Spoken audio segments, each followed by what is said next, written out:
All right. Good evening, everybody. I would like to call to order the September 11th, 2023 Forest Grove School District Board of Directors meeting.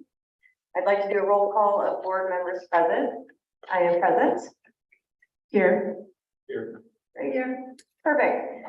Mark is not with us tonight. Oh, and Nate's with us. You made it. Yep, don't want to forget him either. Okay, everybody please rise to the flag, please.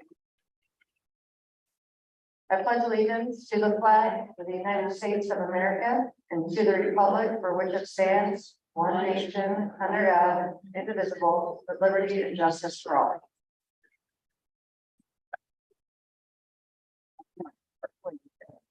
If we can quickly do a roll, introduction of body. We'll start with Elena. Elena Santana, literacy coordinator. Beverly Cornelius. And care director of student services. Arturo Lomelí, Director of Curriculum and Instruction. Enrique Piñon, Technology Manager. David Warner, Communications. Danielle Thomas, assistant principal at Tomahawk. And include business. Awesome. Thanks for joining us tonight. I'll go ahead and make a motion to approve tonight's agenda. Okay, wait. Do we wait till the consent though? We are. I know, but I was approving tonight's agenda, but I just want to make sure that I don't want to add in your thing. Okay. So sorry, move to approve tonight's agenda. Second. There you go. All in favor? Aye. And we'll go on to correspondence and celebrations, and we'll start with Christy. Okay, well, I have some props for tonight. Tonight making an appearance for celebration is Arturo was wondering what is in here. I'm kind of was. scared. Wait, let's see. All right. Tonight, this little beauty from 1952, which played in the Berlin High School Marching Band in Wisconsin, is coming to the school board meeting with me tonight. Why? I ask you, first of all, how many people in this room play any instrument at all? Raise your hand, show me out.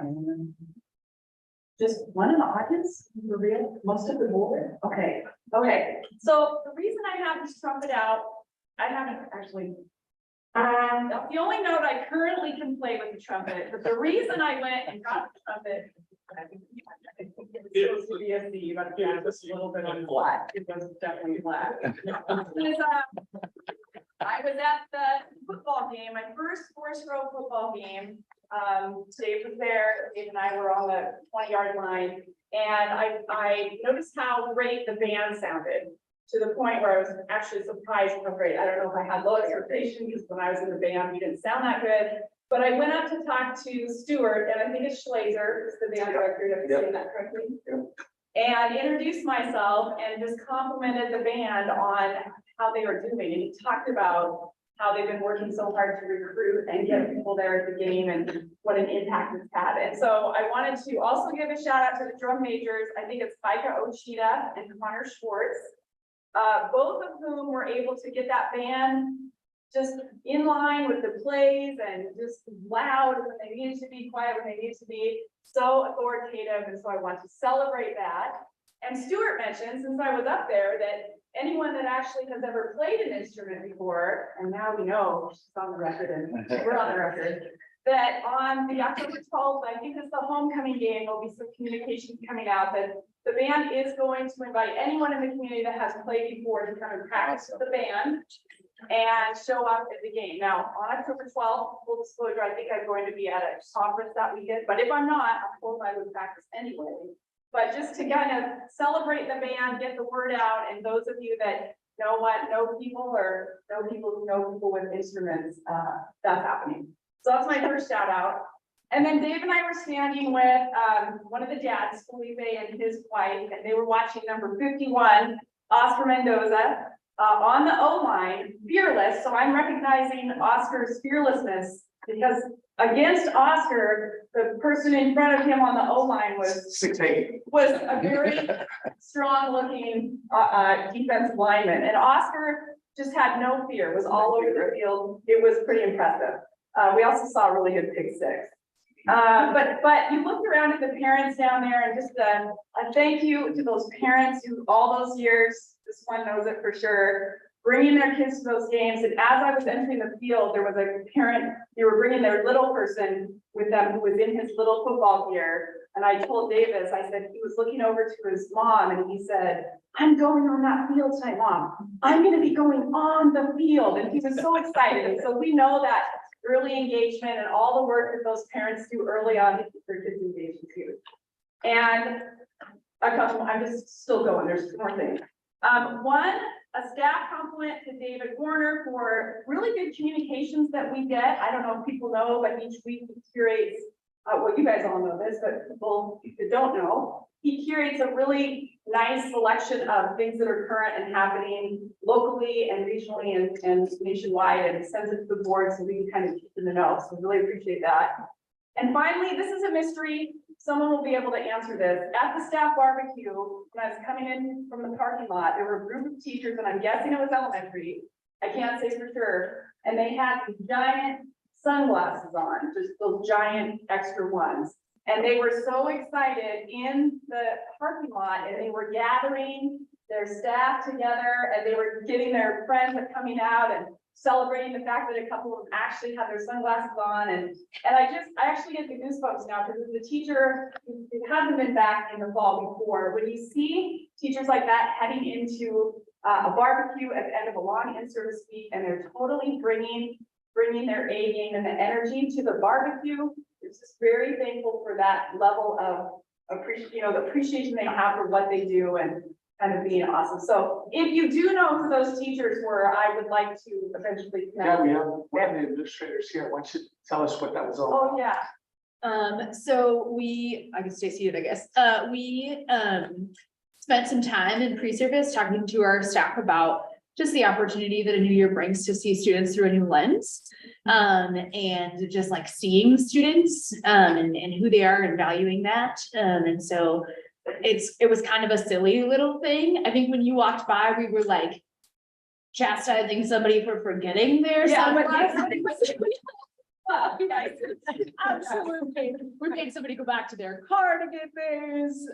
So it's been a lot of fun. People show up randomly with them on, and it's just a reminder for all of us that the way we see kids and really see them and who they are and value them and see them differently is really important. Well done. Right. That's it for me. Don't forget, October 12th, band. Dan. Actually, that sounds really fun. It would be a good community building event to bring some folks in. So Stuart and all of our music folks have done a great job over the last couple of years, just really mariachi, orchestra, all of them kind of really taking the programs to new places. I think it's neat now. It is, you're up. Want to just talk first calendar notes. Kathy went through and pulled out the athletic events. We've been struggling trying to follow the athletic events. We'll have those on here now. They are subject to change, rainouts and that kind of thing, but just so that you have them and we have them.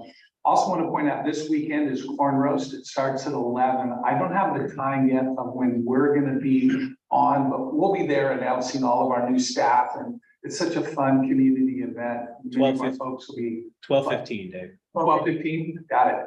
I don't think we're buttering corn this year, but you can get your buttered corn there. I think we're making Sundays. I think it's part of our deal, but just want to highlight the corn roast. Again, back to school night at NAM, citizens bond oversight. Eileen's been and Cornerstone has been kind of prepping to get that ready. So kind of our calendar notes. For my comments tonight, just want to reiterate, we've had a really positive opening so far. I'm sure that there will be challenges ahead of us, but just the first week, last spoke to you on the 29th, that first in-service week, and now our first week of school, things have gone pretty well. Been out in classrooms and watching teachers teach kids learning. So it's been I visited almost every school. The only one I'm still missing is Joe Gale, but I'll get out there tomorrow. Pre-K started today. I called all the principals and found out a little bit about pre-K. They had, again, a great day. Most of our attendance was like 17 out of 18 of our pre-Ks. Cornelius has 2 sections, and Echo Shaw has 2 sections, and then we have Fern Hill, Joe Gale have a single section. So they had lots of fun. They said they're still learning like how to move in a school. So there's lots of herding of cats going on, but it was a good day. Also wanted to just take a moment before we get going here, just kind of recognize that today is September 11th. And 22 years ago, America changed. And I still remember vividly sitting in my living room. It was before I headed off to school as an assistant principal at Century, drinking my coffee and just having that whole thing unfold right before our eyes. And my wife worked on Wall Street at that time, so she lost friends. People that she worked with every day were lost in that tragedy. And so I just wanted to my thoughts are we're better together as Americans. And so as we start to think about the school year, I want to keep that mind out in front of us that, there's lots of challenges that we have, but we're better together and working with each other. So I just wanted to say that about our September 11th. And with that, I think I'm good tonight. Okay, thanks so much, Dave. Nate, I want to give you a chance to update us. Do you have anything you want to share? Tell us about how the first week and a half's been going, or you gotta open it and then turn the power on that way, and then you can switch it. I was like, is Kate the best person to show him? Probably not. That's Brad's next in line. No. I know how to do it.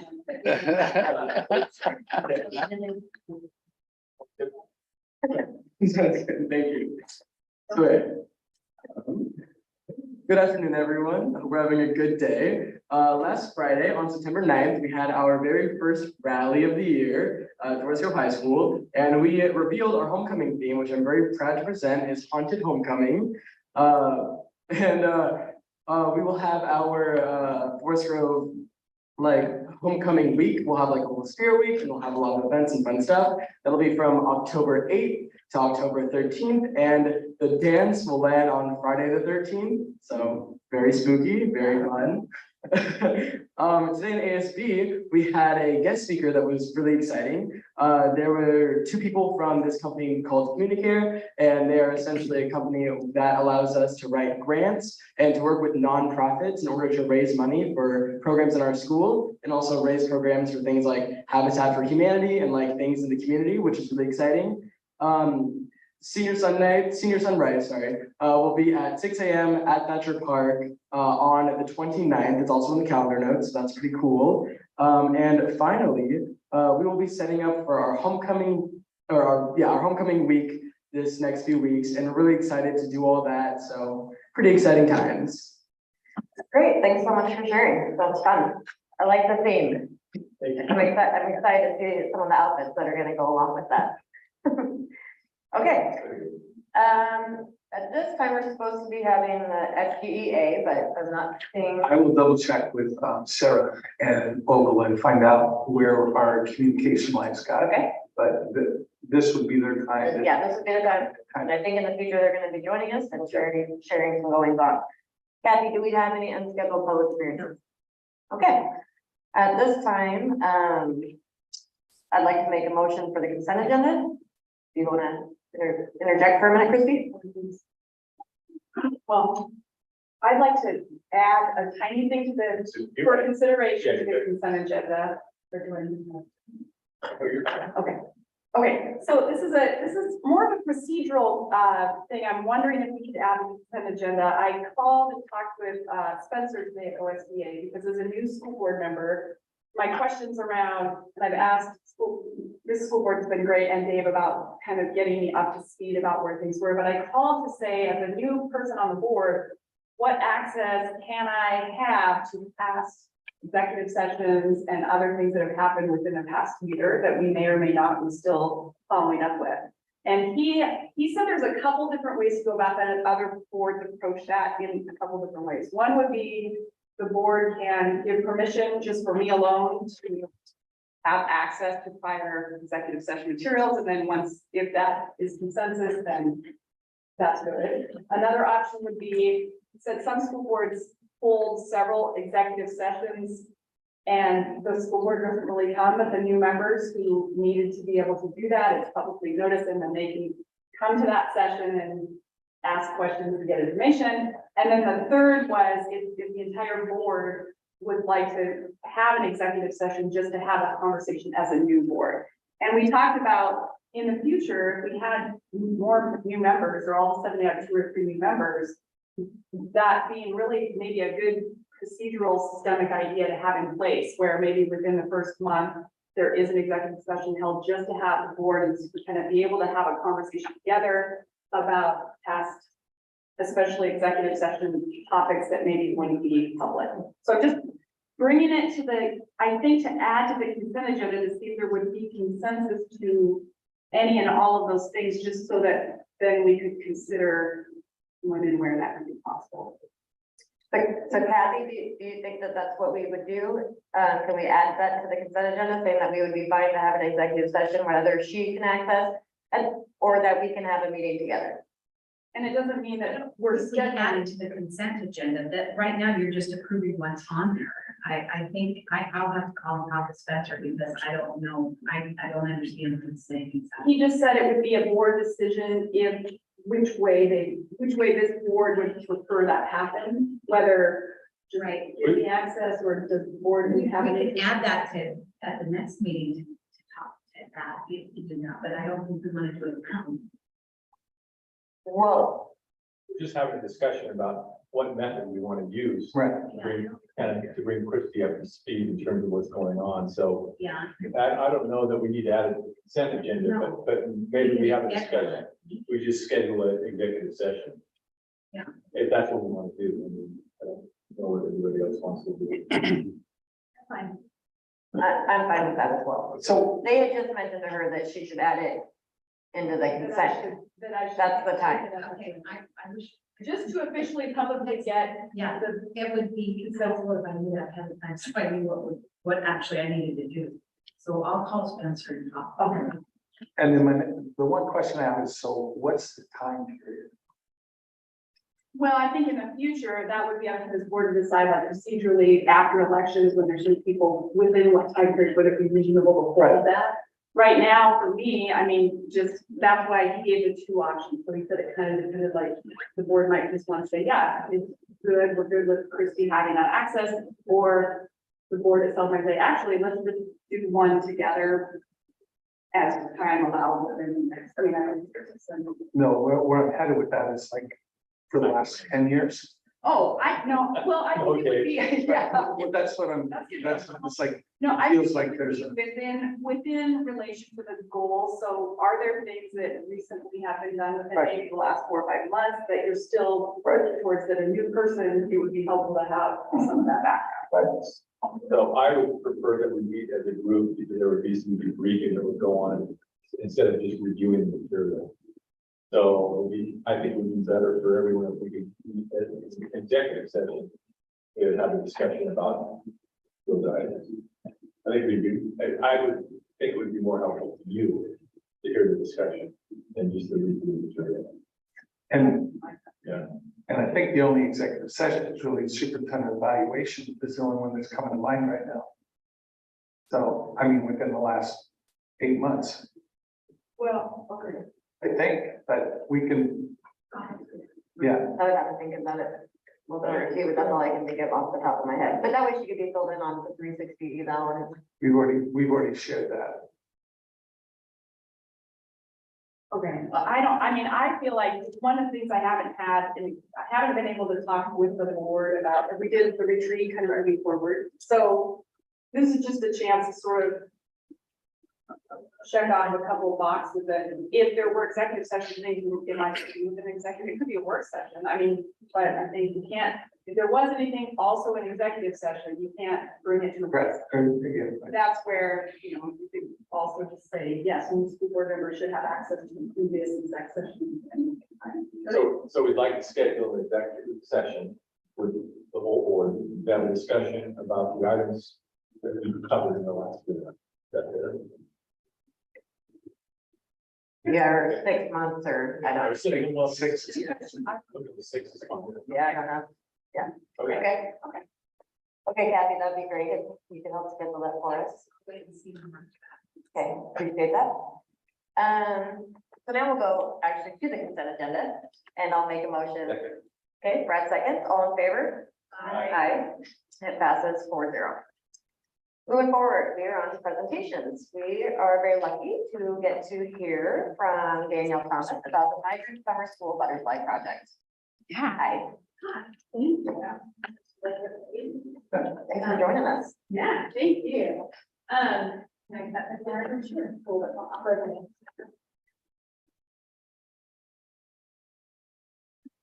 So. Yeah. Yeah. Hi, good evening. I'm Danielle Thomas. During the school year, I've been serving for elementary. And during this summer, I had the privilege of serving at the summer school FFA, private summer school. However you might know it, principal this year. I'm also a parent of two kids in our school district. One of them started in pre-K, it was probably a little bit like her. So I feel that. So I just wanted to take a second to present to you kind of some of the details of the students that we served this summer. We had a total of 288 students registered. As is the summer, our attendance sat right about 70%.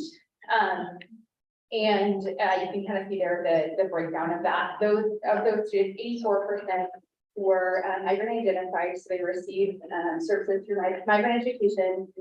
They had a qualified move in the last 365 days. They follow agriculture, et cetera, all of their requirements. So migrant ed, and then 50% of our students fall under ELP services.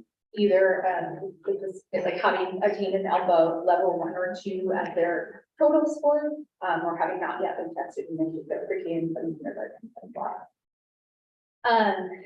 This is just a whole list of thank yous. I'm not going to go through them all, but we had a huge support from a lot of people, particularly the migrant ed department was just huge in getting students to us.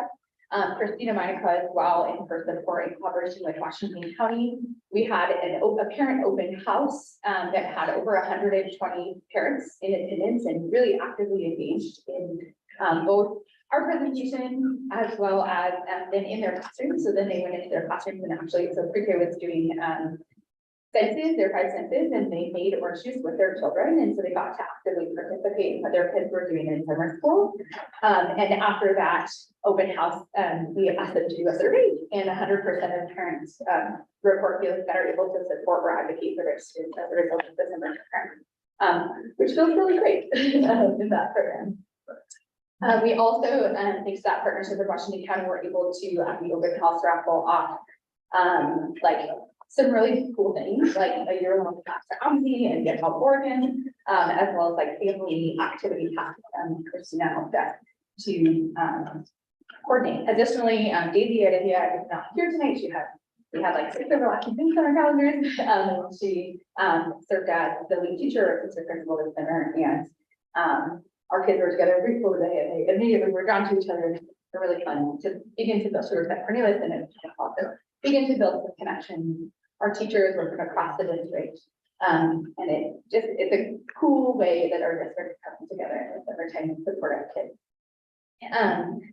Our daily schedule, so it looks really schooly, and that is on purpose, right? The purpose of summer school is really to support our kids in leveling the playing field a little bit, right? For some of our kiddos who are a little bit more at risk, and so they do spend time in math, in literacy, as well as English language development. We did have the awesome opportunity to add specials this summer with both PE and art, and then an hour and a half of concept-based social learning, typically through science or social studies. We also had a really great opportunity to take students to the splash pad at the Forest Grove Aquatic Center, and to the Cornelius Movie Theater, to the element. So lots of good community partnerships as well. These are just some pictures, and this presentation is in that folder for you as well. And then there's a video after the pictures that you're welcome to watch.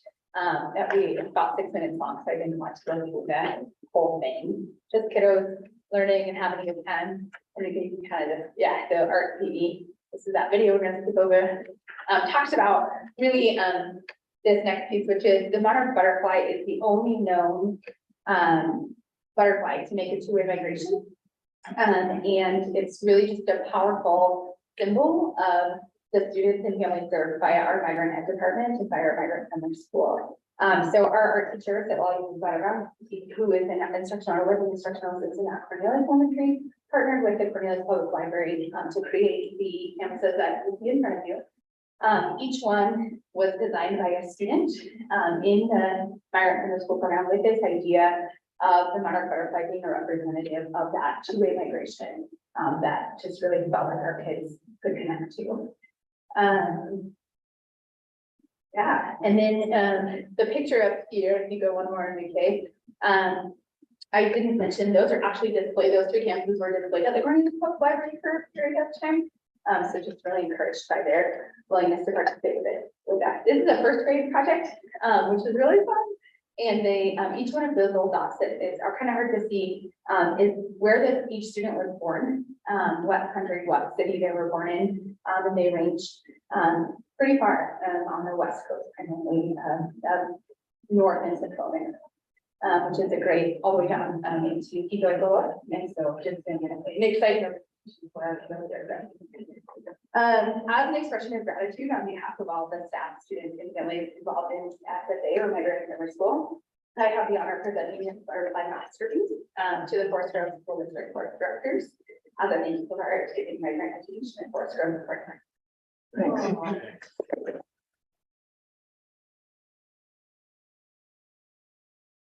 Thanks so much, Daniel. This is great. And I put the questions slide up there, like, if you have any questions, then I walked away, but I'm happy. We just want to say thank you. Thank you and great job. We appreciate it. Questions after that. Yeah. Perfect. She's like, any questions? Just kidding. Well, thank you. Thanks for sharing. At this time, we have another presentation. We're gonna have Elena, who's gonna come up and tell us about the early literacy grant. Welcome back.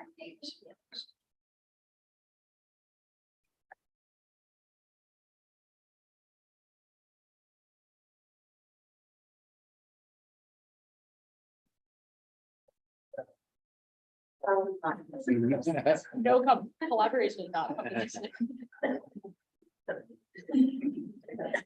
Okay, I can go ahead and move to the next slide. Can you not hear me? There you go. Better. Can you hear me? Okay, so tonight, my purpose is twofold. One is to share some preliminary information about the Early Literacy Success Grant. And then also really to talk even more importantly, as far as what we are doing for pre-K-12, as far as our literacy model, our integrated plan, and really then how the grant possibly can support the work that we started last year, but we're continuing this year and years to come.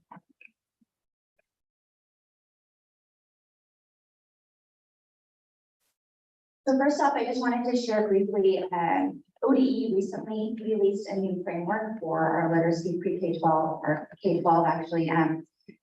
These are the 8 components that guide our work going forward: family, community partnership, student belonging, writing, reading, comprehension, vocabulary, background knowledge, core instruction and assessment, foundational skills, oral language, and a newer terminology, reading models based in research. I'm trying to read that one.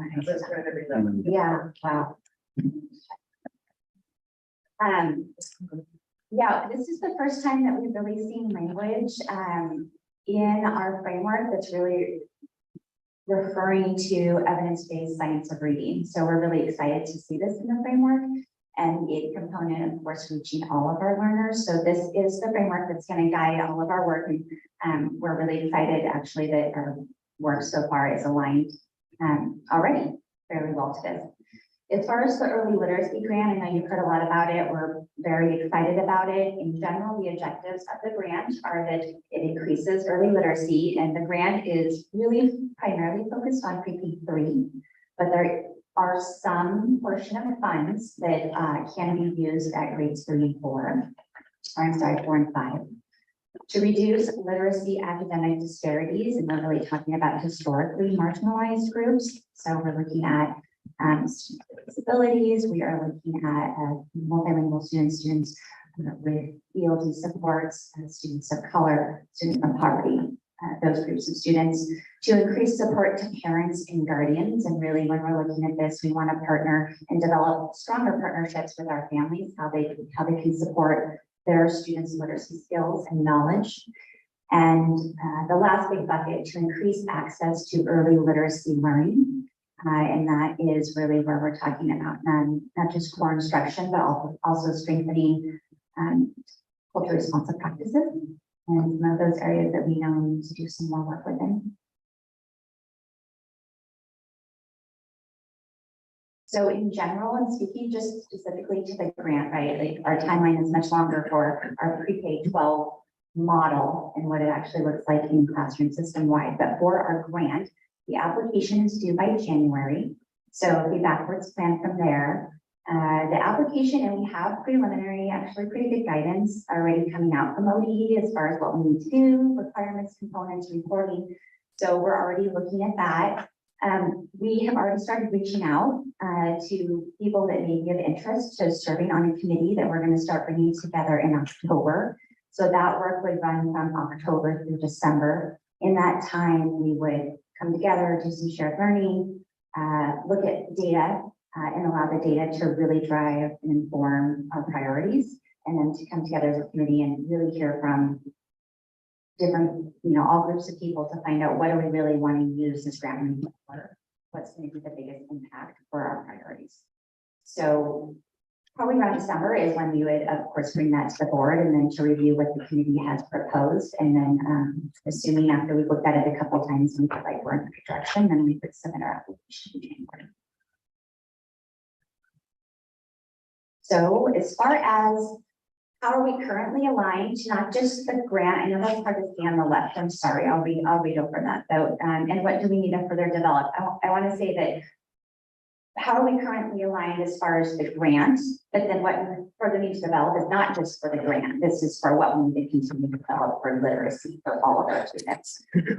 How are we currently aligned though as far as when we look at the grant? Well, we do already have literacy assessments, tools, curricula, and digital resources aligned to evidence-based research. Our community was fantastic in that they did adopt an evidence-based science and reading curriculum. So we don't need to do anything as far as that front. We already have exactly what we need.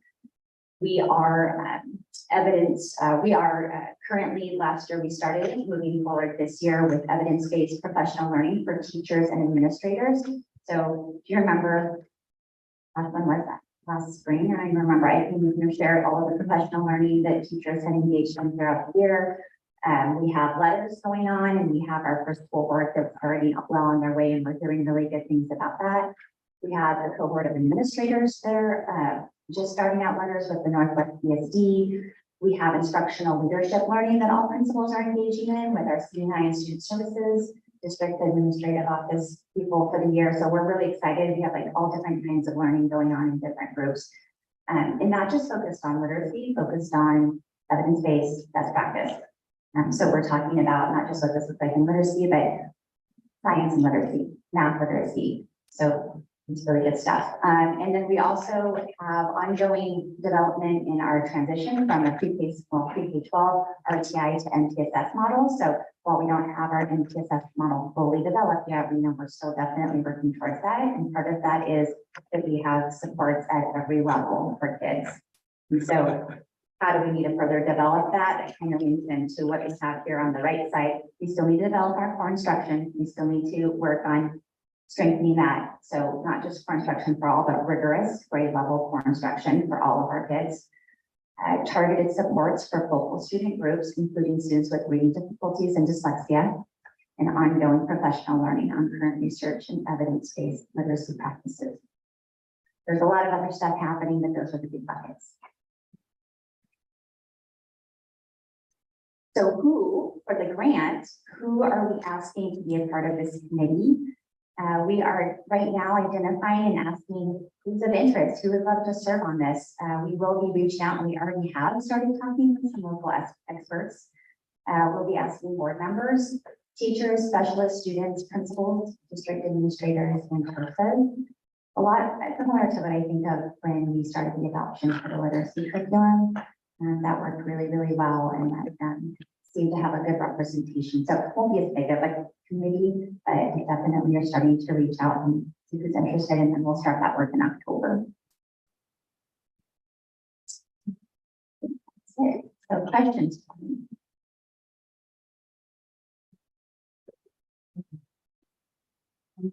Go down the line. So, how much is the grant for? Good question. The first year I want to say 416,000, Yeah, and then the next year is 426 or 436,000. let's just call it 400. Right now, we're still working on the exact amounts, but it's about 400 plus some. Is it a 3 or 5 year grant? Currently, they're talking about it like SIA, which is a rolling grant. There isn't an end to it that I know of right now. No, they're looking at it being a rolling grant like SIA, but we know we have it funded for the next 2 years Right. through the legislative. Does any of the money allow for hiring staff? If that is what the committee, yeah, if that's what one of the priorities of the committee. What about a librarian? It would depend on what the committee comes forth and proposes. Well, we haven't had a library in 20 years, and since 2000. And when you're looking at literacy at pre-kindergarten, to first grade, I mean, that would really be a target area, to get them with library cards. And I think that's really important, and also to get into those classrooms with the kids. For me, that's a really big piece. I mean, I know that we have aides in the schools, but I always say this, is that, we have piano lessons. If you don't have a piano at home to practice, how are you? That is one of my concerns. The other is, where's the money for the reading specialists coming from? Is it coming out of this? Yes. It is. So the reading specialist would, and we're gonna have one for every. Well, again, this committee needs to actually make some of those decisions. We've started with some planning because we don't want to get too far and not do some planning around this. But this committee is going to come together to talk about those things. The 400,000 is not going to be enough money to do what we need to do. So we're going to have to augment with some general fund or some other grant funds kind of things. But first, we need to run before, again, I can make well, maybe I couldn't, but someone here has enough experience to make a good plan, but we need to work with a group of folks to get to that piece. And I just want to interject.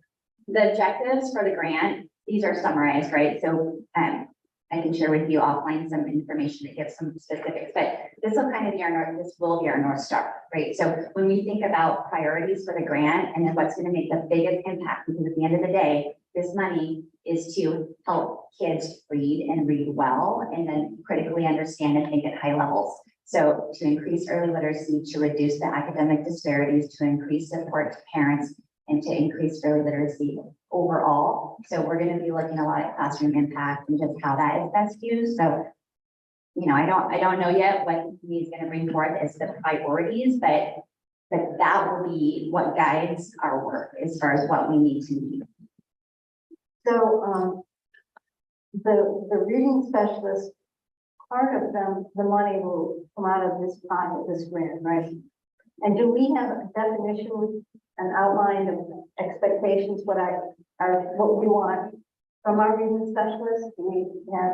We've talked through some of that. I think that's where also the priorities, I think a lot of that work will come out of the committee as well. When we talk about what is the purpose of the reading specialist, how can they best serve students best? We want them to be making an impact and working directly with students. That is the #1 priority. You're done. I'm done for now. Well, she asked my question, so I'm good. Oh, I'm sorry. Why did you? Except the library.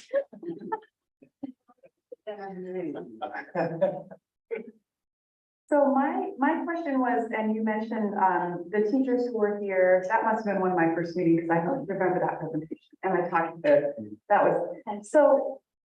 Yes, one of the things, the two takeaways that I remember the teachers talking about is we need, because Dave asked a really brave and bold question, which I like to hear, which is what are the challenges right now with the implementation of the amplified, right? And they said it's time to plan, and then also where is additional time within the school day, not in the reading classroom, where these elements can be employed, and so, or, you know, deployed, I guess. And what I'm curious about is if we would be able to come back to those teachers every 4 weeks with some sort of quick assessment to them to say, do you feel like, you know, do you feel as a teacher that you're getting the time you need, number one, and where in the school, because in order to build that in and integrate, usually something has to go. So one of the things that teachers would need to hear from leaders, which we've heard before, is we're gonna do this, and so you have my permission to maybe not do a little bit of this, or we want, you know. So I'm just, and I know those pieces are happening. I would like to be able to make sure we have real-time data from the teachers themselves to say, yes, we've had a little time, but we need X more time. We're feeling on a scale of 1 to 10, we're comfortable with the amount of time we have to plan. We're at a 6. And then, you know, what do we need to do to ensure that they're moving up the scale? Now we're at an 8. I really appreciated the adjustment of the in-service week to allow time for schools to use that for instruction. So that was one example. And I mean, thank you to Dave for doing that. So just being able to follow up in real time with those staff members in particular to hear. And I think also asking schools where is that how is that going to happen in the next 3 months? So as we build the committee and we build the plan, you know, right now, what is happening and how are we helping that happen? Yeah, I think that's a really good point. We can definitely talk about a way to do that so we can get authentic feedback from the teachers. I know, you know, we're trying to think all the time about how we can do things differently. And so some of, you know, our coaches are amazing resources. So we're always thinking about how can our coaches go in and support teachers with the work, whether it's in a SID or whether it's in a PLC. And the PLC structure actually lends itself really well for coaches to be able to go in and provide grade level team support, you know, weekly. And so that's been super helpful. Even just thinking about our professional learning though, and how we traditionally structure our PD, you know, if you will, how we traditionally structure that, and thinking through understanding that, you know, they need time to learn and reflect, but they also need time to then apply it. So we haven't been talking a lot about that, but I think it's a really great idea that we think about a way to kind of like check the pulse with teachers, make sure that we're on the right track.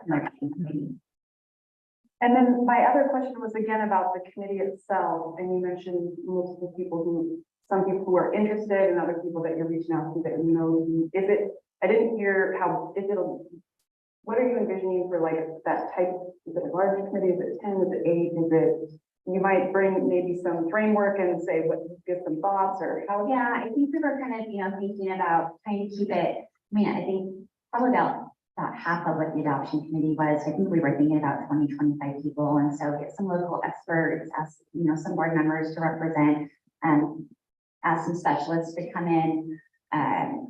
We talked, you know, we're definitely going to ask teachers to come in, but definitely not trying to overwhelm them. So maybe one teacher from each grade level, and we want English and Spanish represented. So kind of just, you know, talk to a couple of some students who are interested to see at the end of the day how many we can invite in. But yeah. What's an example of a local expert? Well, for example, I reached out to recently Dr. Pam Mears, who she works right now at Newburgh within literacy, but she's also, she has her PhD in literacy. She serves on the Oregon Dyslexia Association, and she also teaches at George Fox, and she's extremely knowledgeable in literacy and early literacy. And so she's one of my colleagues that I reach out to all the time and just thought partner, brainstorm, whatnot. And so she is one of those that I have reached out to and really picked her brain as far as, you know, are we on the right track? What are you guys doing? Would you like to come in and kind of partner with us too? I know that some others are just really passionate about literacy and work within literacy at some level that we've spoken to. And so I know like Danielle Thompson at the high school has asked to speak with us, and we asked to speak with her too, just because she does work with students and does tutoring with reading difficulties and under dyslexia. And so that's been helpful just to kind of hear from the secondary point of view. But I would love to have more names of local experts that would be willing to come in and speak with us, because the more we can hear perspective, we want to do right by the grant. We're not rushing it, as you know. I mean, we could rush it if we wanted to. We could even try to get something in place as soon as the application is approved, but we want to make sure that we use the funds effectively and efficiently. I would also say that the general fund part of this is gonna be larger than the grant. But we just want to do this well. I mean, the whole thing is gonna be a large amount, but that grant is only gonna cover 400,000, which probably gonna be more. So, Yeah, there's really a pre-K-12 literacy model and framework, right? And so the grant is just one way in which we're driving that work, but there's certainly so many things at play as far as how we actually do literacy really, really well. Right. I'm just thinking, I mean, a lot of times we. Sorry. No, I don't need any help, please. I'm just wondering, a lot of times when you put committees like this together, you can kind of begin with the end in mind, and I know you have your framework for the grant, but in terms of systemic picture for the school district, which the grant would be a piece of, I would hope the department has an idea, kind of an end in mind about where they want to be. And I know that, so I'm just gonna throw that out there. A lot of times you put things like that together and you go south. So just so there's a structure in place. Yeah, I appreciate that. That's, I mentioned briefly shared learning. That's the shared learning that I'm specifically talking about, because we are gonna have to, I mean, first and foremost, the grant is, within what we decide to do with the grant, those components are priority, but we're first gonna have to start with our strategic plan. And I shared with you earlier, I think in that same, when I brought the teachers on, what our literacy goals were for the next 5 years that align to the strategic plan. So like, that's the first thing, is really getting a comprehensive understanding of that, and then starting to look at data and talk a little bit like we did last year about research and evidence-based practice, and making sure that when we're talking about decisions for literacy, that it really is aligned with the research and not just what we, think maybe best. We all have really good intentions, but System for quantifying progress. So and this would fit into that goal. there's 4-year reporting goals and every 2-year checkpoints. So yeah, there definitely is accountability measures within that, just the grant. Okay. Thank you, Elena, appreciate it. Okay, at this time, Mr. O'Neill gets to come up with us and share the enrollment report. Good evening. They printed up a little bit bigger for us this time. That's a fact, no. No. So could you bring a magnifying glass as well? Yeah. So, just a reminder, this is very, very fast. And I just want to point out that this is more of an attendance report, and this is today's. This is actual students in seats as of today. So, I just want to point out also that we've already looked at bubble FTE as a cabinet. We've identified 2 bubbles previously. We had principals call and verify with their staff that enrollment is true. And so we added a 2nd grade FTE that you just approved tonight to Joseph Gibbon. And on those phone calls, it was 88 students, but today, for an example, 75 showed up. Does that make sense? So I just wanted to point out, this is so written in chalk. It's, like, this is today's numbers. The other FTE you approved tonight was 4th grade, and they were 29-1. And so Mullins was added to bring down those bubbles FTE. But historically, those numbers will increase to our high point on October 1st. And our 10-day drop will be on September 19th. So at our next board meeting on September 25th, I'll bring you a true enrollment report. which means every student that has not attended at least one day since the start of school will be dropped. So the numbers will be much cleaner at that, and that's true every year. On page 2, in terms of this, again, this is attendance for today. Going across the top, you can see what grade levels we have. That's elementary. That's kinder through 6th grade. At the far right are the totals. That's the class size average for that school. If you look at the far left, those are the schools. Cornelius, Dale, Echo Shaw, Vernon Hill, Harvard Park, Joe Gale, and then the total. The total at the bottom is the class size average for that kinder. So on the sheet, it says 16.5. That's information the board is always looking for and wanted. So again, these will be much more accurate after the 10-day drop and reflective of students that have attended at least one school day. So again, we are monitoring student attendance and enrollment. I'm always wondering, what is the actual number of kids in a 5th grade classroom at Thomas Hall Plus? Like it says it's 24.4, but are you counting the PE teacher and the music teacher, or are we talking about in that core class, how many are in there? 4 classes at Town Hall. There is 24. Course. So PE and music are not included in class size counts at Comcom. Okay. How come we have no online? The virtual enrollment zero. Right, so online, we disbanded the online academy. Okay. And we put those students back into the elementary school. There are online options, and those students would be reflected in health numbers. Does that make sense? That's part of that new separate school program. So again, extremely preliminary. And next board meeting will bring back a cleaned up version with the students that haven't attended a day at our next meeting. Well, I'm really happy about this one with the Thomas Hall. Like that's the lowest I've ever seen. Yes. Just in a 6th grade classroom, and It's early. I know. So you're telling me not to get excited? Yeah, I don't get you saying that. Historically. Well, I mean, like, I'm excited about that, but then I'm not excited that we're like 357 kids below where we have budget. So all of these numbers have our attention. I sat with the middle school and looked at their class sizes by enrollment, and they're excellent right now. They're right where we would want to see them. We'll know more as we get closer to moving from the actual enrollment per day. Or it's not attendance is a better way of thinking about it right now, but certainly this has our attention. In the long run, if these numbers held at minus 300, we would need to start talking about how to adjust for that. And even if we didn't adjust immediately this year, this certainly means a very large adjustment coming into the budget season. So these numbers have our attention right now.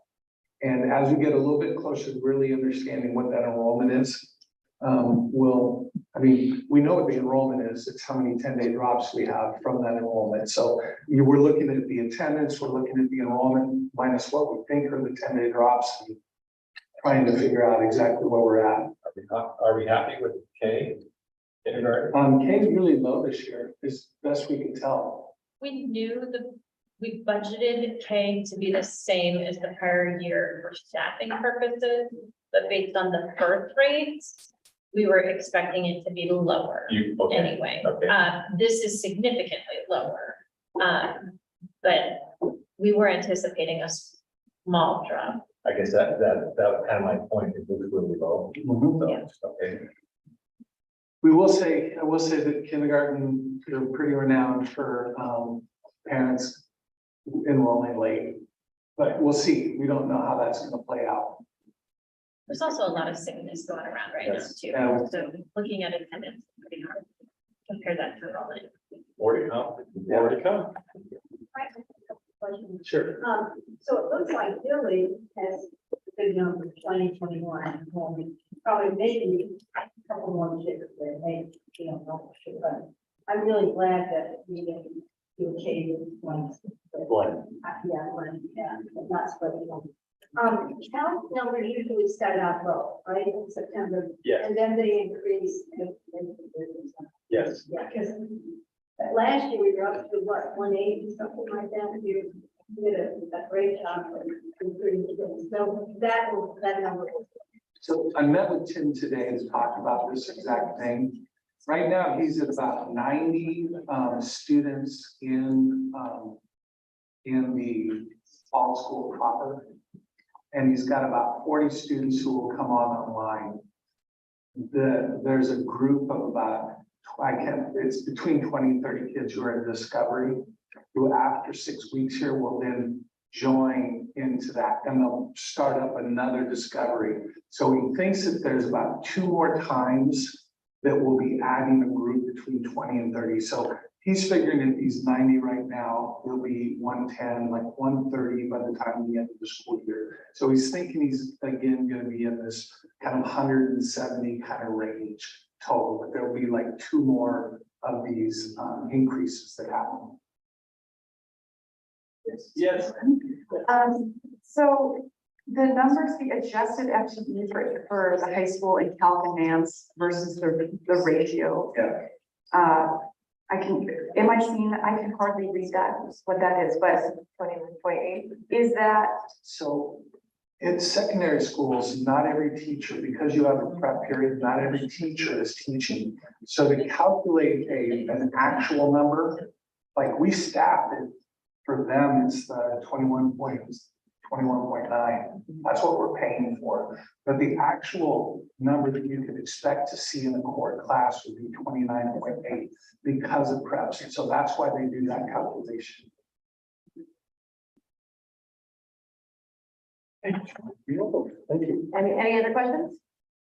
Thank you. All right, we are moving on to action items.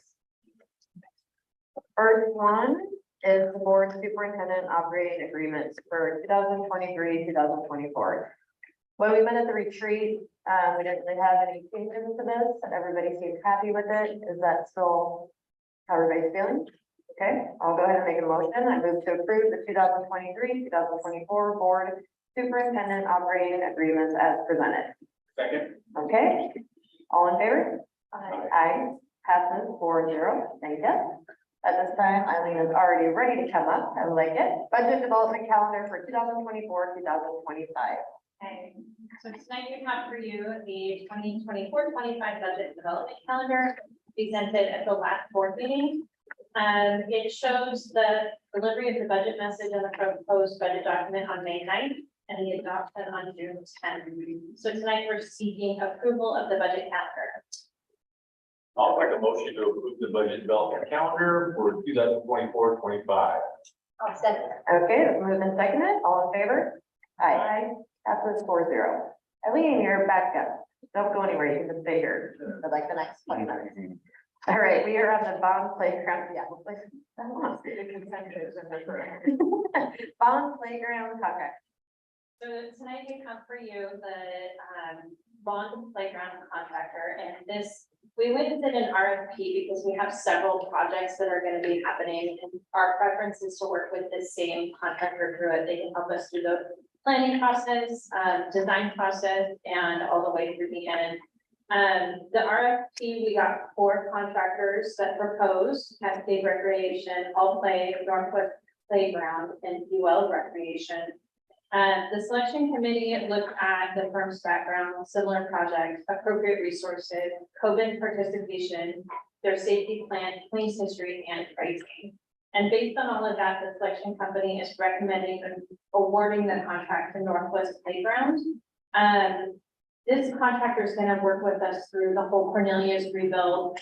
So all the Cornelius playground equipment and soft play. It will be the CTE early education space at the high school. They'll help support us in that.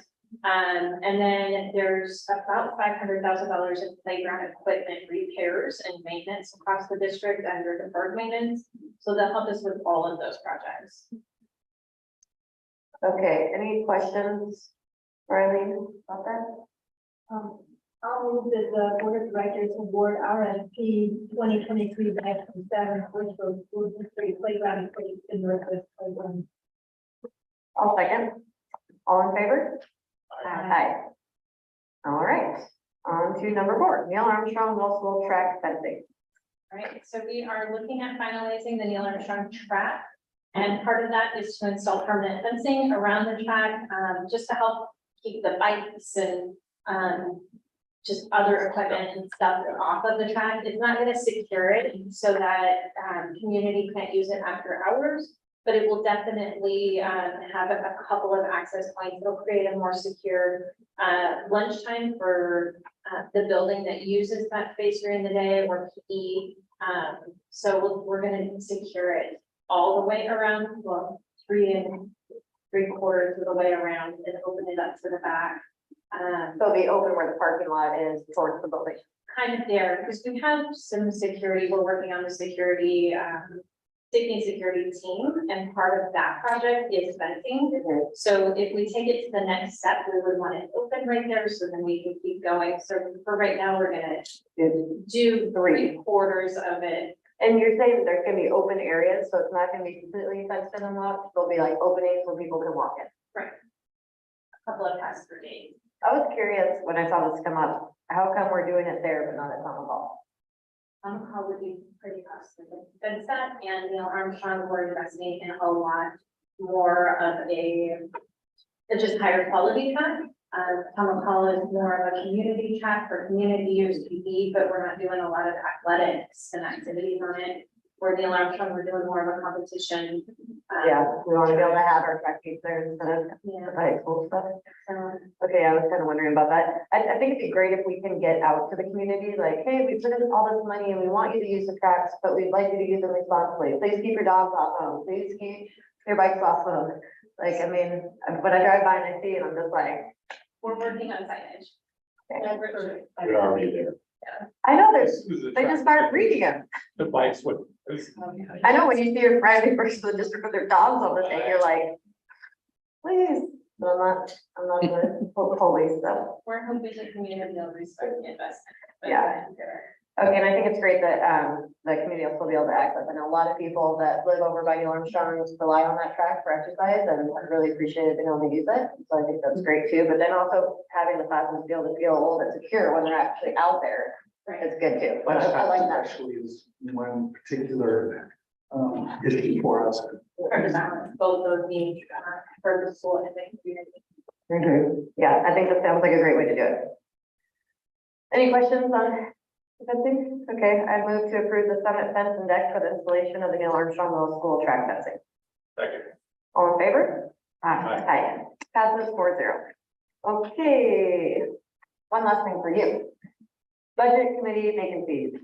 So tonight we have, the declaration of budget committee vacancies and then what process the board would like to move forward on.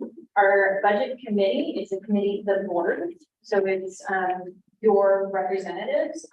So tonight we're really looking for you to declare 2 open positions, plus the alternate. And then, direct us in what process you would like us to use moving forward in recruiting. In the past and in your packet is a copy of the News Next ad and what we post on the district website in the prior years. And then in the past, you've also asked, me to contact prior members to see if they would like to reapply. So that's what we would look at doing again is calling prior members, posting in the newspaper on our website. Yeah, that seemed to work well in the past. You guys agree? We appreciate you calling, and recruiting them for us, since we got nobody signed up. Okay. Well, that's always nice. Yeah, you guys agree? Yep. Go for it. I'll add one thought, for people that would like to try that and have never thought about what that looks like.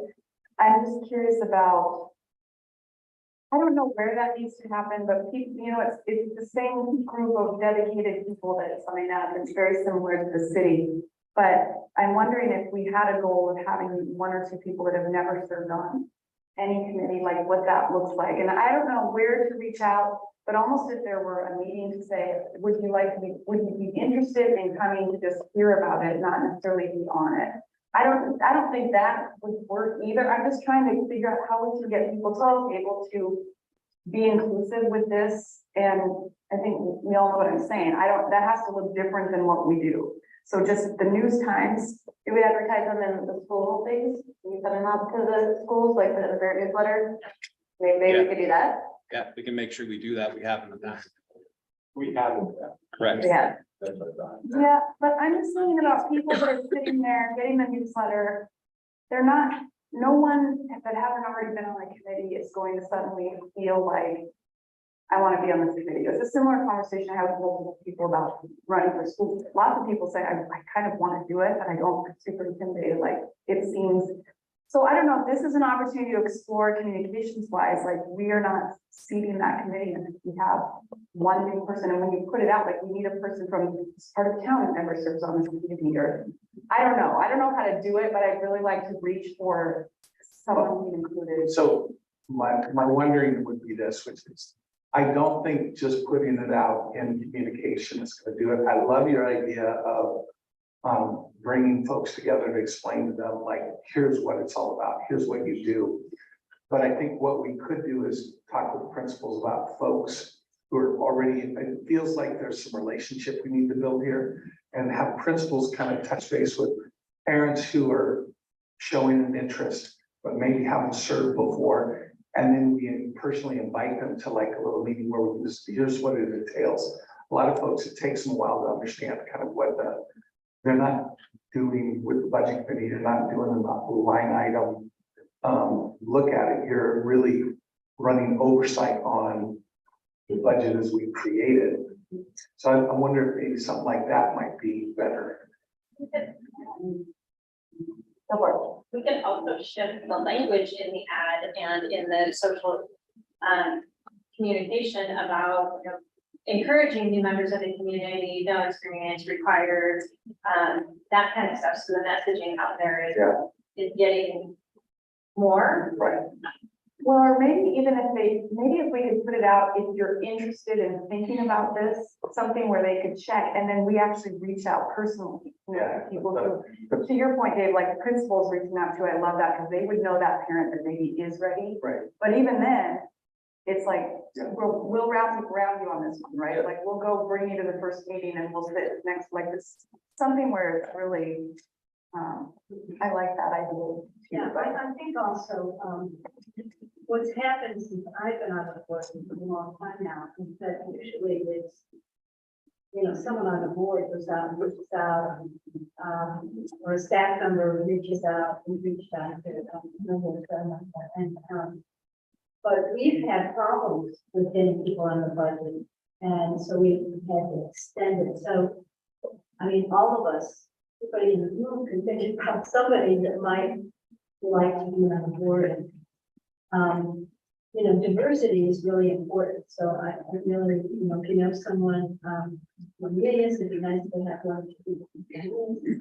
So I see the personal touch really, it has worked in the past. When we reach out and talk and explain, but, you know, having a come in and, I think also the opportunity now with Zoom meetings is attractive also to people. We didn't do that before.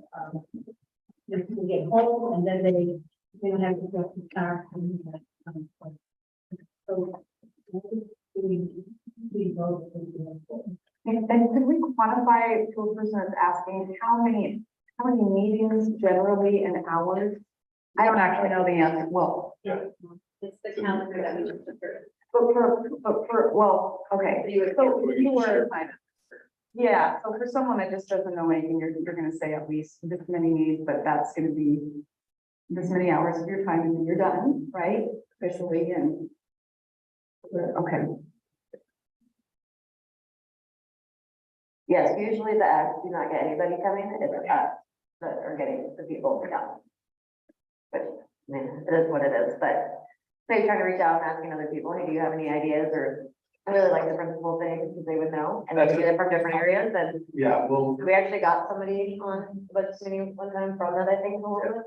So. and I think if really we nice. can push trying to get some new energy, that'd be good. Fresh faces. Some fresh faces, that'd be good, because we do tend to see lots of the same folks who are committed to their community. And is it possible for us to reach for someone that, to see what the ratio of people who don't have kids in the district and do? Because it would be great to make sure we have people on that committee that don't currently have kids, so that they're able to communicate and learn and share. Do we look at that? When they apply, that would be interesting to know. The next item on the agenda tonight is budget committee vacancy interviews. So when looking at the applications received, that would be a great conversation. That was good timing. Yeah, We have to vote. we do have to vote on this. We're on the budget committee vacancies, right? Yep. Okay. I'm gonna make a motion. I move to declare 2 regular budget committee positions and 1 alternate position as vacant. Direct the CFO to contact the previous members, receive applications from interested persons through November 30th. An action will be taken at the first regularly scheduled board meeting in December to appoint successful candidates to fill the vacancies. Do I have a second? Second. Thank you. All in favor? Aye. Okay, so now we're gonna move on to what Eileen was just referencing.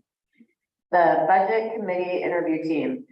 So this is basically, I think it's usually, it's 2 board members will interview applicants and to see if they would make a good fit and pick. So we're looking for 2 people that want to do it, and then if not, I will appoint people. They're doing it. And then you make a recommendation to the whole board. Your girl on the block up here. Okay, just figuring it out. So you and Mark, you're on. Speak with Eileen to do budget, and those kinds of things. This is. This is a separate thing. This is interviewing whoever applies for the budget committee, the 2 budget committee positions and the alternate position. My question about this was, if there's only 2 people that applied, we still need to interview them? I would. Yeah, That'd be our choice. that's what we did last session. Yeah, I did it. Okay. All right, so Kate has volunteered. Yeah, Kate's volunteered. I can do it as well. I will nominate myself. Great. So I move to appoint Director Kate Nandesky and Director Valerie Ingram to serve on the Budget Committee Interview Committee. Oh, wait, can I have a timeout though really quick? It says in the calendar that the interviews are supposed to be from the first week, like November 4th. If I'm out of town, I mean, can I change that a little bit? The only thing is that you just approved that I know the calendar. approve, the vacancies be approved by the board, or the positions be approved by the board at the first meeting in December. You can also appoint a sub, or if you want to appoint somebody, you can do that. Yeah, okay, we'll work it out. All right, so I make a motion to appoint Director Kate Grandusky and Director Valerie Ingram to serve on the Budget Committee Interview Committee. Second. Great, all in favor? Aye. Perfect. On to future action items. Board goals. 2023-24. We're looking at doing this for the next meeting. Do we want to discuss this some more, or?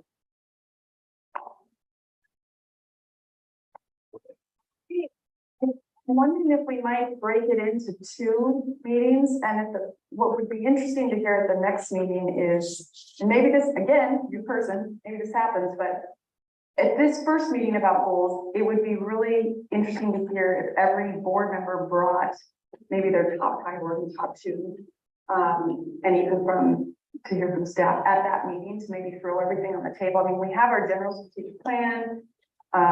Dave has superintendent goals. We each have literacy goals. They're already there. But if the board is really wanting to drill down on something specific and really looking at measurable outcomes, we all have, I think it feels like multiple things that kind of align. But that seems like that would be a work session discussion. And then a second work session, if we did decide on something, to then really dig into that framework and say, okay, well, how are we gonna go about communicating this, and what outcomes would we like to see with this, and how does that align with Dave's and with the plan? I don't see this conversation happening in one work session, but just me talking alone would take one work session, you know, so I mean, I don't know. I'm not gonna argue with that. And I say that with pride. So. So my wondering here is, what is the goal of the board versus what is the goal of the district? The district is outcomes. In my goals, which we'll talk about in a little bit, we have a whole series of, but your goal as the board is different. And your goal is, at least I'm just speaking out loud here, that like your goal wouldn't be to hit 55% X, that's the district's goal.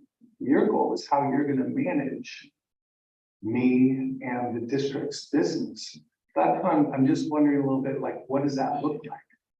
Well, I think it would be, I think what I see this as is maybe the board getting a little more aligned on a particular vision around one thing in particular. So the board has the goals that we all see that are there, they're here. You know, we have liaisons, we'll continue to advocate, we'll support the work of the plan. To me, that's a whole bunch of goals, and at the end of the next 6 months, what is the action that the board actually is going to put in place? So what I would think is the board sets the vision for the district, and I feel like this board is very hyper aligned with everybody around literacy. However, as board members representing the community, what would be one thing that we as a board could say, we'd like to, you know, in 6 months, if we're going on goal 1, which actually is my #1 goal, instruction, this is the goal that this board really wants to drill down on. And even then, within that, adopt a budget. I mean, we do those things. Those aren't things we actually set as a vision for a specific student outcome. So I'm really looking for, like, can this board come up with something that aligns with what the district's goals are, and do those correlate? Is what we would expect for a literacy goal similar to where we're headed? I just think that's a broader conversation to have that we could really focus on one.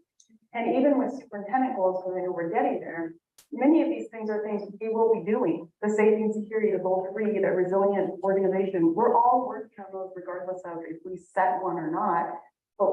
But what can we put in place where we can actually have something that we as a board are measuring, that we have eyes on, that we're helping the district hyper focus on? For instance, that might be the dyslexia piece that Kate's talking about. That's an individual thing that Kate brings up. Brad has his things, I know Mark has his things, Al has his things. So what, if that is one thing, if we all as a board say, okay, let's go all in with dyslexia. If that fits, what would we like to see? How do we communicate that? How do we tell that we're working on that? And then. So again, I just gotta go back to the fact that what is the board's? The board's work is not to get achievement from, I'm trying to make my words here, but your work is actually to make sure that we do the strategic plan. It's not to actually be a part of that strategic plan. Your work is around policy and directing the work of the superintendent of the district. And I just think I'm not against you setting some measures, but I want to make sure that the measures are the right thing. Your measure isn't the district, that's my measure. Your measure would be, how are we supporting the work of the strategic plan?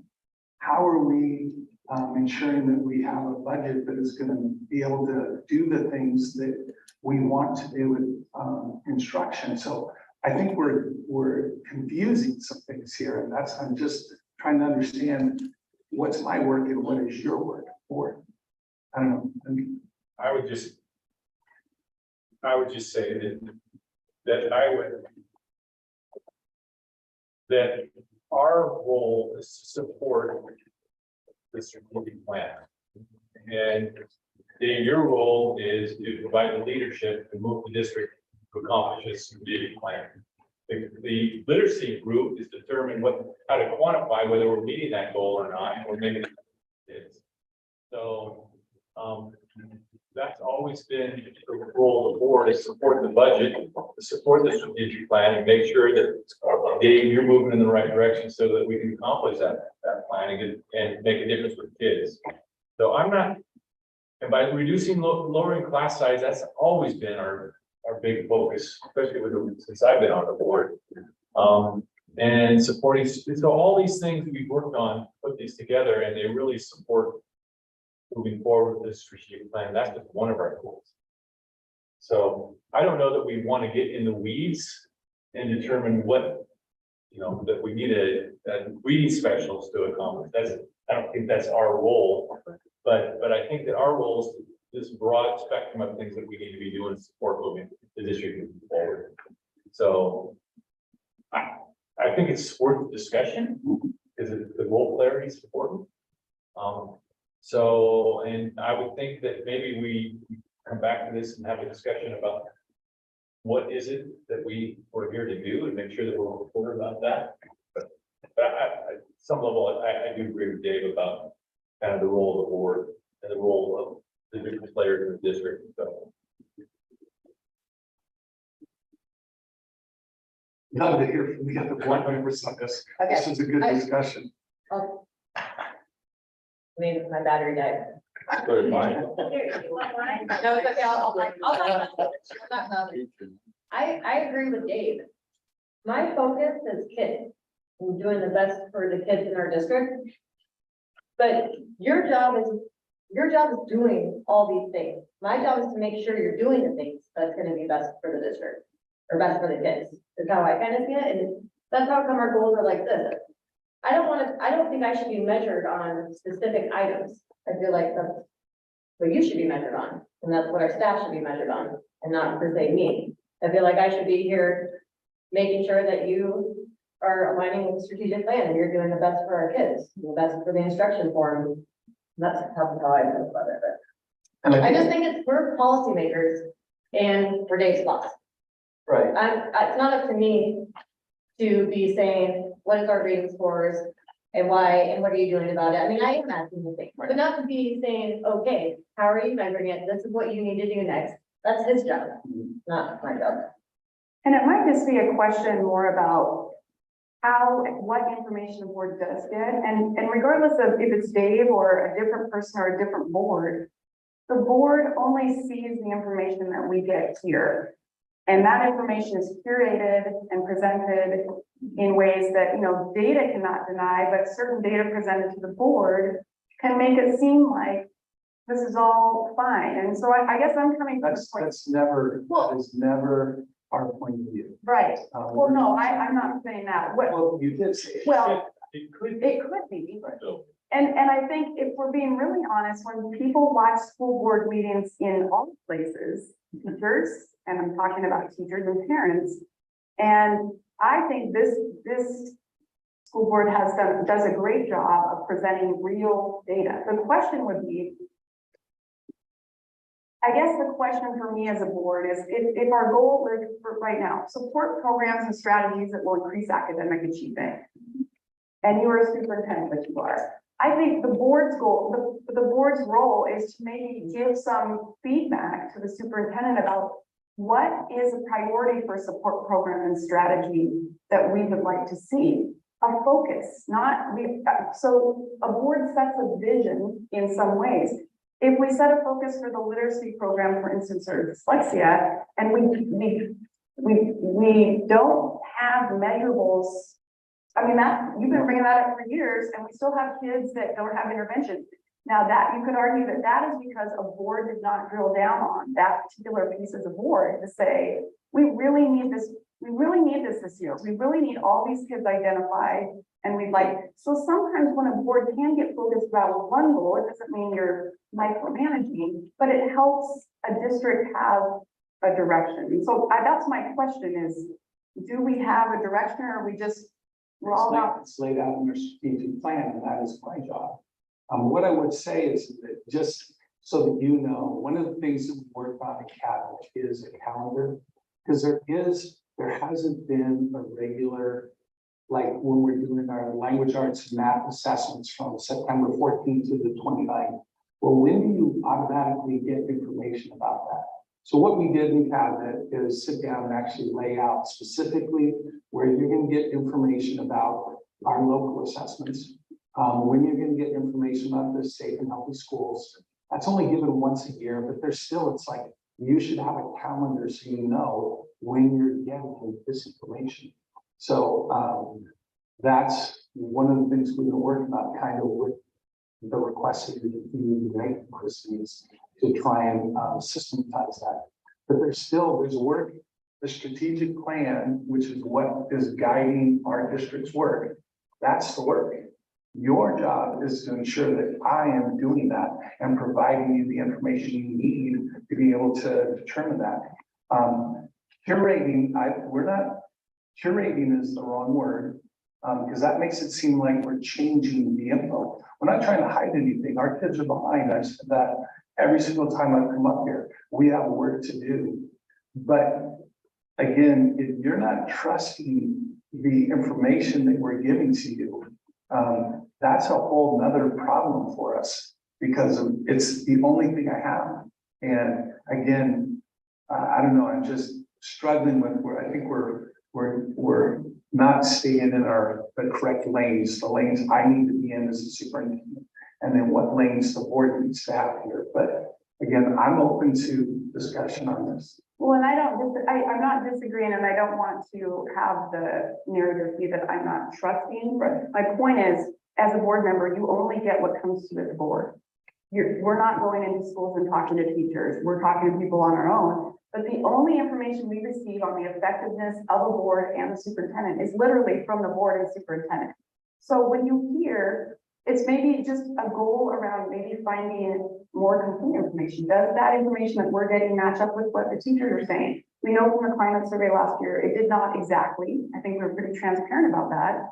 But that's an example of where the board itself maybe can look at that piece of what we hear teachers saying, what we know our district is doing, and try to maybe focus here on something that will help those get closer. So I don't disagree with you, Dave. I know you're going here and I'm here, but I just think if you look at any school board strategic plan, they are fairly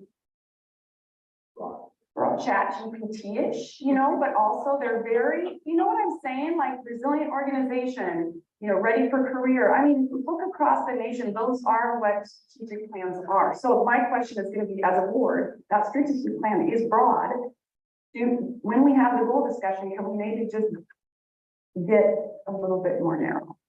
That's it. So we're very narrow. I don't think we presented it to you yet, which is we've already laid out all of the tasks that need to happen as we go through. And so maybe that's the next step, is for you to see kind of what those parts of our strategic plan are. Because yes, our strategic plan needs to last for 5 years. So it's not going to have something in there that's going to be accomplished in a single year. By the same token, the tasks that we have to, we've already broken up and started, those are more specific. And those are totally appropriate for you to look at.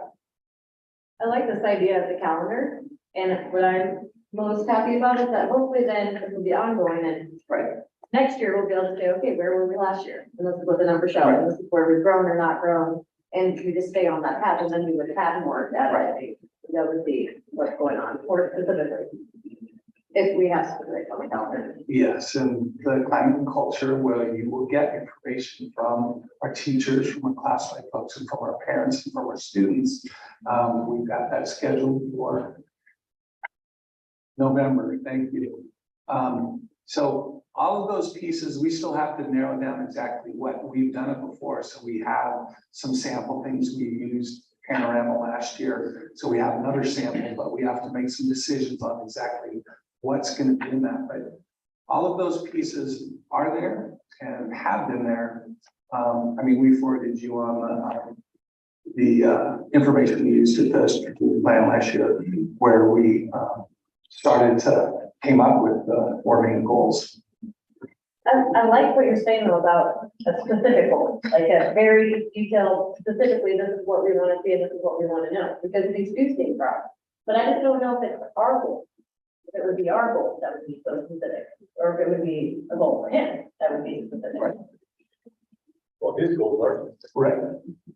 so, and they'll, hopefully they'll drill down into literacy, we'll see improvement. in Reading scores, math scores, et cetera, so. Maybe we need to have more discussion around this. I don't know. So next steps, let's talk about what needs to happen here to get to this. I just wanted to say that, over the number of years, what we've seen is that our scores in reading and math are pretty flat. We did see some gains this past year. I think we have the right staff in place. I think we've got the right community in place. And I hear what you're saying, Val, about that we all see in our minds in that. The problem for me is this, is that, and I think the schools have done it, they said that they're going to make 10% gain in reading or 15% in that. But and I don't know how you do it, but it's just been so flat. Since, I don't know, since 2011. And I know all the areas, we had COVID, we had, our lower social economic group, money issues and all that. But for me, and I don't know where you put it in, but I would like to see a goal that overall in the district that, we have 10% gain or 15% gain in math scores, reading scores. I know that our goal was to reduce class sizes, K through third grade. And it was so essential because the kindergarten classes were like 31, 32. And we have done that. As a board, as our business manager, looking at the dollars and how can we do that when we haven't had to lay off staff. But there again is we're still pretty flat, and so I don't know if it's Dave's goals and that, but narrow it down to one thing that we are really going to improve. Really, and I know you have this strategic plan and it's very, very general and broad, but I would like to see at the end of the year that the district increases the reading or math scores by a certain percentage. And I don't know where you put that, okay? But that has also been a goal, and it's all about goal. But I really want to see a bump. And I know that Amplify is new. I know that we got 1 year down, it takes 3 years. But boy, I don't know where you put it, but that to me is really essential. And maybe it's not my lane, but being elected as a board member, I feel that I'm there because I really want to push for reading. How can I support you, Dave? How can I support you? But I want it in writing somewhere, and I don't know where to put it. Okay, so that's my point of view. So I don't disagree. What I would tell you though is that the outcome assessment, the scores, the 10% growth, that's not how you get growth. How you get growth is doing the things that we've laid out in this plan, the strategic, which is you improved instruction, the 5% growth, whatever that growth is, that's a symptom of the other work that you're doing. And if you want to measure whether or not we're making progress, measuring the outcomes, summative assessment is not the best way. Certainly it's one of the measures, and you always, every single time that you have evaluated me, that's been a part of my success, which is, are we making growth? So I'm not saying that we shouldn't have that. All I'm saying is that if you really want to see progress, we should be honing in on how we're improving instruction, because that's what changes that summative assessment at the end. It's why holding teachers to that, you need to make 5% growth, doesn't really do anything.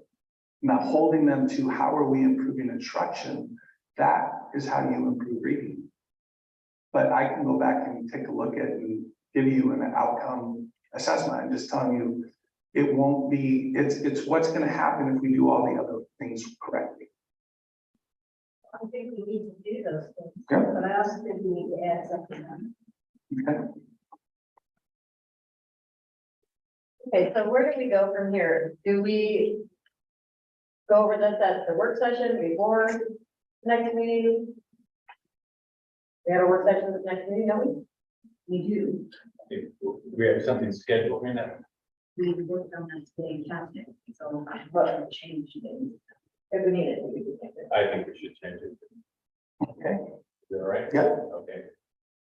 And then we can kind of have, this- it sounds like we need more discussion. We do, and again, like, part of this is like coming to the next meeting with some ideas. Because if we're generating at the meeting, it's gonna take us longer.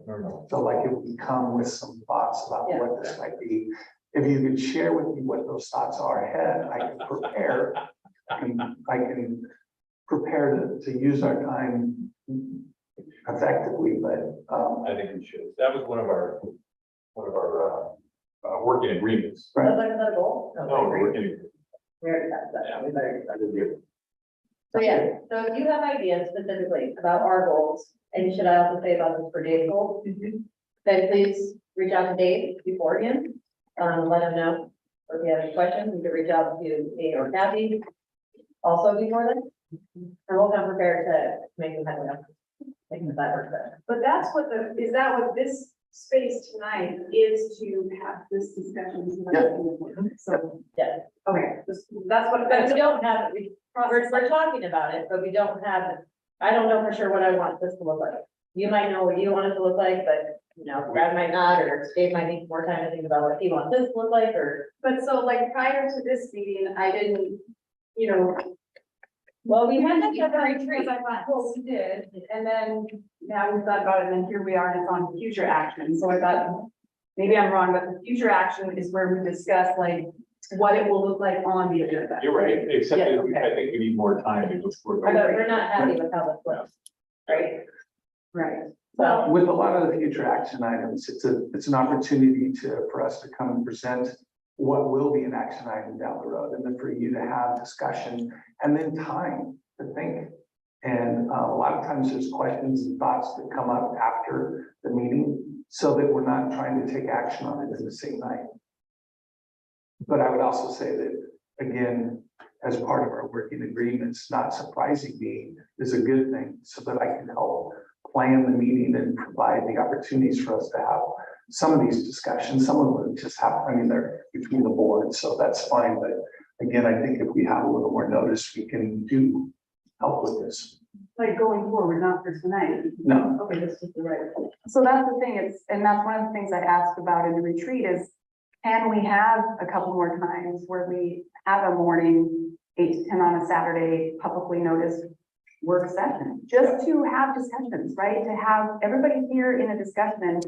And I do want to be really careful. I want us to think about the stage or lane. I know we use that, I use that for things. I want to be really careful about calling that out in the future, because we do all have our roles, but I think where we are with education right now, if that's our default response, and I understand why, but that's where this discussion here and the one we had organically of the waiver, those discussions right there is where thinking starts to happen. And the only time we can have those discussions together is when we're together. So that might be a working agreement that we have to add, is just like, let's maybe put the roles down for a minute and just have a more open discussion, because you want to make sure that we can just say all the things. They don't fit with where you're supposed to say them. I'm not always going to fit them in the right part of the agenda, but I appreciate that we can get more to where we're having this. And I would really like to have opportunities where everybody in the room could throw in some. The issue with this, not the issue, but with this board, we have our lanes, but we also have a group of board members that have come from education with a history in this district. So it makes it harder sometimes to stay in your lane, because you know a lot of things that are happening because you're so connected. But I do think it's important that we understand what our role is and what our role is And not. that's what I heard from that. Yeah. I'm just like, we've been watching that, we're not there. Yeah. Right, I'm fine with moving away from that, because I don't want you to stay in your lane, that sounds Oh, pejorative, but the issue here is we do have roles, and I want to make sure that I'm doing my role well, you're doing your role well, and that we're not. but if we ever run into a situation, like for me, if I run into a situation where I know I might be a little bit outside my lane, what I'm gonna do is call Dave, and we're gonna have a discussion about whatever that topic is or was. So that. Even just a heads up, like, because I get calls from lots of board members who say, hey, I just need to know I'm gonna bring this up in the meeting, so I can prepare and I can get information, so if you need it. And I would say. These are work sessions for that, Christie. We don't need to schedule, I don't feel like we need to schedule different ones on Saturdays. I think that if there's something you want to talk about, we have a work session once a month. That's the time we can do that. I don't want to personally be coming in on Saturdays. I mean, especially when we have open work sessions, we filled like 4 of them. And I know that you guys have other things that you want to add to, but I just think that's the time that we should try to do it if possible. So if something is coming up that you're thinking about, then maybe we talk about it and say, okay, for the next work session or next month's work session, we'll talk about this. We did just meet today and fill up most of the work sessions with reports from the different departments in different areas, different times of year. But this feels very important. So again, if these are things that you want, then we'll just move stuff around. We can only take those on PowerPoint. Yeah. Sometimes, or something. That's about one item. Yeah. Okay, we're gonna go on to superintendent goals. So as we've laid out, as we met at our retreat, there's kind of 4 main things that I heard from my evaluation. One is around improving instruction in the district. So goal 1 is all around improving instruction. Number 2 is behavioral health and wellness. Coming out of the pandemic, we know kind of our kids have suffered. And so you've got our strategic plan around improving behavioral health and wellness. Number 3 is around engagement. This again came out of our strategic planning work. As we began to work with our community with the climate and culture surveys and the one-on-one interviews with parents and with students, this idea that we aren't engaging all of our community to the same, and it's not necessarily an issue of race or not, it's just that for some of our parents, we're not engaging them the way they want to be engaged. So this goal 3 basically starts at how we're gonna begin to figure out what it is they want differently in that engagement. And then 2, how we can begin to kind of make sure that we're spreading, communicating better. Some of this has to do with kind of engaging some new parent groups and the rest. Last is this resilient organization. You can kind of see there under the objectives and strategies, kind of where we're headed. It's basically just as a district, we need to continue to improve how we work. I added a goal 5 here. That's one that you haven't seen yet.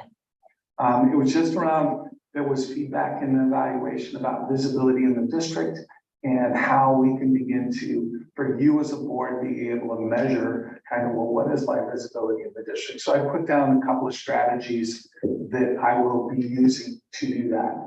What I heard from Kate is that you would like me to add a summative kind of goal target also in my goals, which I can do.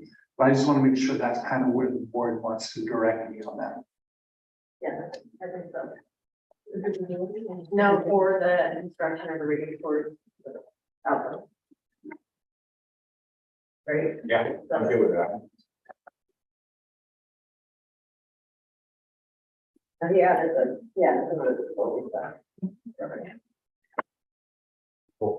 So I will do that and then push that out to you before our next meeting. Other things that you would like me to add in these goals.